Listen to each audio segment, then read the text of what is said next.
दक्ष प्रजापते तात शृणु मे परमं वचः तत्कुरुष्व सुरश्रेष्ठः शिवस्ते शंकरिष्यति। प्रिय दर्शकों नमस्कार, एक बार फिर से उपस्थित हूं आप सबके सामने रविवार के कार्यक्रम में। आप कभी भी विचार करके देखिए या कभी सोच के देखिएगा कि लग्न कुंडली में अगर ग्रह कभी कमजोर हुआ और नवांश चक्र में अगर वो बलवान स्थिति को प्राप्त कर रहा है, या लग्न कुंडली में ग्रहों को समझ करके आप समझने की जितनी भी चेष्टा करते हैं, अंततोगत्वा आपको ये लगता है कि मैं उसमें कुछ बहुत अच्छे तरीके से अपनी पकड़ नहीं बना पा रहा हूँ, लग्न चक्र को देख करके स्थिति स्पष्ट नहीं हो रही है, तो D9 चार्ट अर्थात नवमांसा, जो एक राशि का नवा भाव है, नवा भाग, उसे प्राण चक्र कहा गया है। आमतौर पे कई बार ऐसा सुनने को मिल जाता है, कई बार लोग कहते हैं कि क्या नवमांसा चक्र विवाह के बाद ही एक्टिव होता है? इसका उत्तर मिलता है नहीं। नवमांस चक्र विवाह के बाद एक्टिव नहीं होता। वो सर्वथा जिस जगह से आपका जन्म हुआ, जैसे आपकी कुंडली जन्म के समय पे आपको असर करना शुरू करती है, वो नवमांस चक्र के सहयोग और नवमांस चक्र से प्रभावित होती हुई आपको फल देती है। नवमांस चक्र को प्राण चक्र कहा गया, ये बीज कुंडली इसे कहा गया है। इसी वजह से कुंडली विश्लेषण का जो कार्यक्रम मेरा होता है, उसमें मैं नवमांस चक्र को बड़ी प्रमुखता से देखता हूँ और उसमें बहुत सारी चीज़ें बताने की कोशिश करता हूँ। आज का जो ये पूरा सेशन है, ये इस विषय पर ही केंद्रित होगा कि नवमांस चक्र को कब मजबूती ज़्यादा मिलती है, नवमांस चक्र कब मजबूत हो जाए, और प्राण अगर मजबूत है, कुंडली की आत्मा है वो, है ना, नवमांस चक्र कुंडली का आत्मा है। वहाँ बैठा ग्रह लग्न चक्र में बैठे ग्रह से ज़्यादा बलवान अगर है तो वो कुंडली को बहुत सामर्थ्यवान बना देता है। आज नवमांस चक्र पर ही थोड़ी चर्चा करेंगे, बने रहिएगा कार्यक्रम के अंतिम हिस्से तक। सिर्फ आपको आज नवमांस चक्र देखना है, लग्न चक्र नहीं। सिर्फ अपनी कुंडली का नवमांस चार्ट उठा करके रख लीजिए और जो जो सूत्र मैं बता रहा हूं उसे उस पर अप्लाई करते जाइए, फिर आपको समझ में आएगा कि कैसे चीज़ें काम करती हैं। आरंभ में मैंने जो श्लोक पढ़ा है वो शिवपुराण का है, जिसका अर्थ कार्यक्रम के अंतिम हिस्से में बताऊंगा, जो दक्ष प्रजापति की सृष्टि के बारे में है। आइए, मैंने एक चक्र पहले ही बना लिया है और आप लोगों को इसमें ये बताऊंगा। किसी भी, जैसे आप सामान्यतः ये जानते हैं, लग्न चक्र का, लग्न कुंडली का एक कारक ग्रह होता है। जैसे प्रत्येक वर्ग चार्ट का एक कारक ग्रह, लग्न चक्र का कारक ग्रह अलग है, नवमांस चक्र का कारक ग्रह अलग है।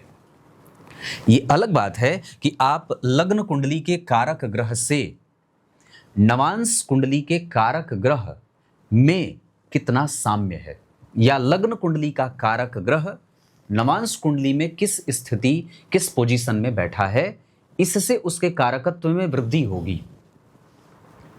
पर अगर नवांश चक्र जो बना है आपकी कुंडली का, जिस भी अंक से आपके नवांश चक्र का निर्माण हुआ है,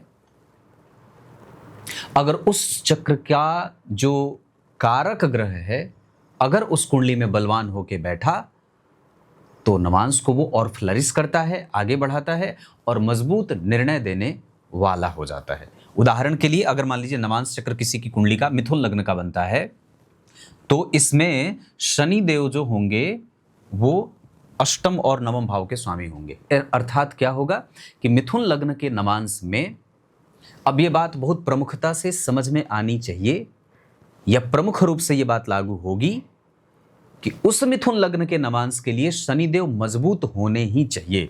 चाहे लग्न कुंडली सिंह लग्न की ही क्यों ना बनी हो, उसमें शनि का बलवान होना उतना आवश्यक नहीं होगा। लेकिन वो बात नवांश चक्र में बहुत मजबूती से लागू होगी कि नवांश चक्र का जो कारक ग्रह होता है, लग्न में बन रही राशि के कारण कारक ग्रह बदल जाते हैं, और अगर उस वर्ग चार्ट के लिए कारक ग्रह बलवान होके बैठा, अब बलवान कैसे होगा, तो मान लीजिए जो भी नवांश चक्र का लग्नेश है, उसके हिसाब से जो कारक ग्रह बना वो या तो केंद्र में बैठा, या तो त्रिकोण में बैठा या अपने ही राशि में बैठा हो। पहला सूत्र क्या निकला कि नवांश चार्ट का जो ग्रह लग्न योग कारक होता हो वो केंद्र या त्रिकोण में अगर बैठेगा तो नवांश को बलवान बनाएगा। ग्रह कैसे बदल गया? लग्न कुंडली अगर किसी की सिंह लग्न की बनी थी तो उसमें शनि का बलवान होना उतना आवश्यक नहीं था, लेकिन सिंह लग्न के लग्न चक्र में नवांश अगर मिथुन का बन गया तो वहां शनि का बलवान होना आवश्यक हो गया। और इस स्थिति के आधार पर अगर लग्न कुंडली में शनिदेव कमजोर हो या मजबूत, नवांश चक्र में अगर वो बलवान हैं तो वो अपनी दशा काल में जातक को शुभ फल की प्राप्ति कराएंगे। बड़ा मजबूत और महत्वपूर्ण सिद्धांत है ये। इसको प्रत्येक स्थिति में आपको अपनी कुंडली पे लागू करना होगा और ये समझना होगा कि आपके नवांश चक्र में योग कारक ग्रह कहाँ बैठा। इसको मैं दूसरे उदाहरण से लेता हूँ। मान लीजिए मैं एक कुंडली, जो ये तो मिथुन लग्न की कुंडली मैंने बनाई थी, अब मैं इसी को सिंह लग्न की कुंडली पे लागू कर देता हूँ, चाहे तुला लग्न की कुंडली पे लागू कर देता हूँ। तुला लग्न की कुंडली के लिए बुध देव राजयोग कारक होते हैं, है ना। अब जरा विचार करके देखिए, अगर मैं कुंडली मेष लग्न की बनाता हूं, लग्न कुंडली, तो उसमें बुध तीसरे और छठे भाव के स्वामी होकर के, पापी भाव के स्वामी होकर के, त्रिशट आए पापी भाव के स्वामी होकर के मजबूत उतने या अच्छे भाव के स्वामी नहीं होते। मेष लग्न की कुंडली अगर बनी थी किसी जातक की तो उसमें बुध देव तीसरे और छठे भाव के स्वामी बने ना, वहां पे उनको बहुत ज्यादा महत्वपूर्ण घर नहीं मिला। लेकिन जब वही नवांश तुला का बन जाएगा तो वहां पे बुध देव नवम और 12वें भाव के स्वामी होकर के राजयोग कारक हो जाएंगे। यहां का बुरा ग्रह नवांश का अच्छा ग्रह बन गया। स्थिति बदल गई ना। यहां का बुरा ग्रह था बुध, पापी भाव के स्वामी थे, नवांश के भाग्येश हो गए। इसका अर्थ होगा कि अगर बुध लग्न कुंडली में मजबूत हो या कमजोर, कोई विशेष फर्क नहीं है। मजबूत है तो अच्छा ही होगा, लेकिन नवांश चक्र में उनकी प्राथमिकता मजबूती से लागू होनी चाहिए, वो मजबूत होने चाहिए, क्योंकि वो तुला लग्न के नवांश के लिए भाग्येश और 12वें भाव के स्वामी होकर के अगर वो केंद्र या त्रिकोण में बैठ रहे हैं तो यहां के लिए भले वो महत्वपूर्ण नहीं थे, जबकि यहां के लिए वो सबसे सरलता से मजबूत ग्रह के रूप में अपने आप को प्रभाषित कर रहे हैं और यहां की मजबूती ज्यादा काम करेगी इसके ऊपर। इसी वजह से नवांश चक्र को प्राण चक्र कहा गया। उदाहरण इसको थोड़ा उलट देते हैं। मान लीजिए किसी की कुंडली बनती है, मिथुन लग्न की कुंडली बनती है, लग्न कुंडली बनी उसकी मिथुन लग्न की। इसमें बुध महत्वपूर्ण होते हैं ना, लग्नेश है मिथुन लग्न की कुंडली के लिए, लग्नेश है, महत्वपूर्ण होते हैं, होने भी चाहिए, और वो बैठे हैं तो और बढ़िया हो जाएगा। लेकिन यहां पर भी महत्वपूर्ण थे, लग्न कुंडली में वो महत्वपूर्ण हो गए। नवांश चक्र में अगर वो अच्छे भाव में नहीं बैठे या उनको अच्छा घर नहीं मिला, मिथुन लग्न की कुंडली यहां बनी थी, यहां मैंने बना दिया 5 नंबर का बना दिया, तो यहां पे क्या हो गए,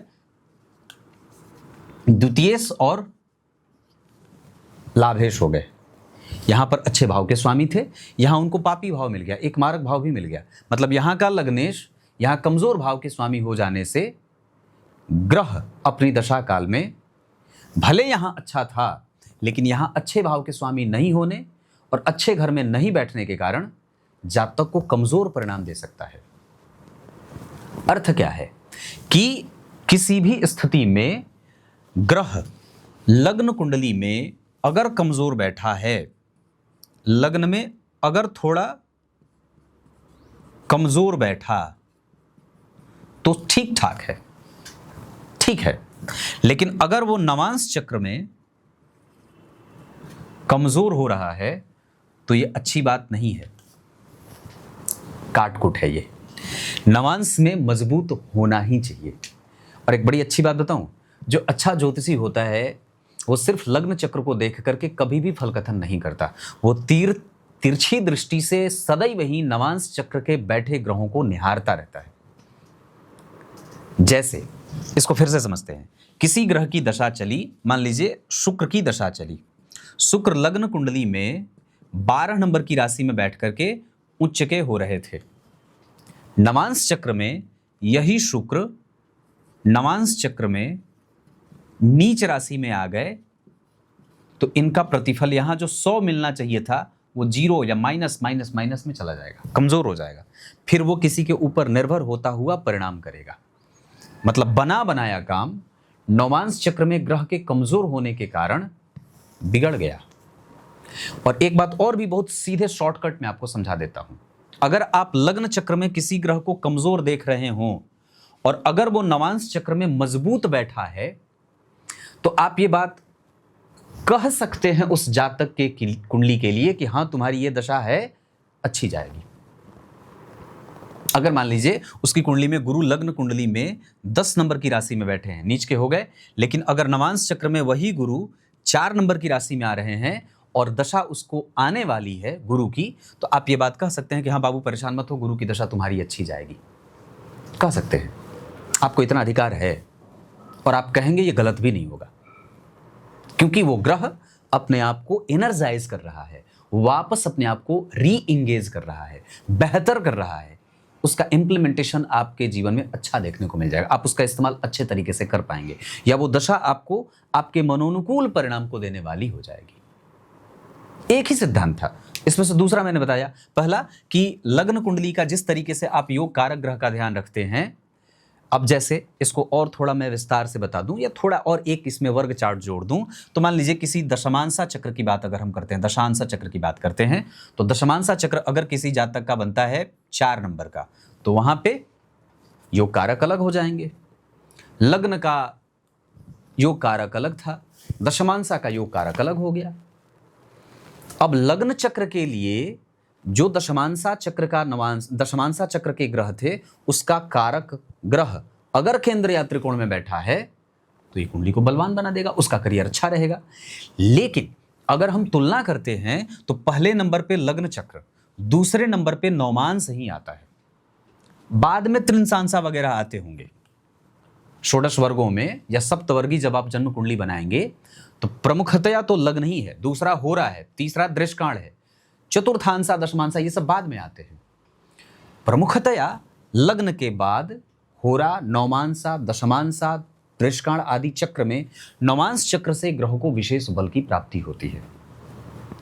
अगर नवांश में, तो ये दोनों ही सिद्धांत अगर आपकी कुंडली पे लागू हो रहे हों कि उस चक्र का जो योग कारक ग्रह है वो अगर केंद्र या त्रिकोण में बैठा है, और दूसरा अगर लग्न कुंडली में कोई ग्रह कमजोर हुआ, नवांश में अगर वो अपने आप को मजबूत बना रहा है, तो आप ये कह सकते हैं कि उसकी दशा अच्छी जाएगी।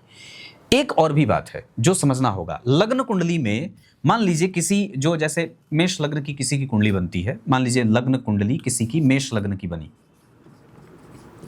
मेष लग्न की बनती है, वहां पे 6वें भाव में बुध बनते हैं, 6वें भाव में बुध की राशि बनती है, तीसरे भाव में बुध की राशि बनती है, 12वें भाव में 12 नंबर की राशि बनती है। लग्न कुंडली में किसी भी ग्रह को अच्छा घर नहीं मिला, अच्छा घर नहीं मिला, उनको 8वें भाव उसको मिल गया, तीसरा, छठा, एकादशवां, 12वां मिल गया, दूसरा मिल गया, अच्छा भाव नहीं मिला।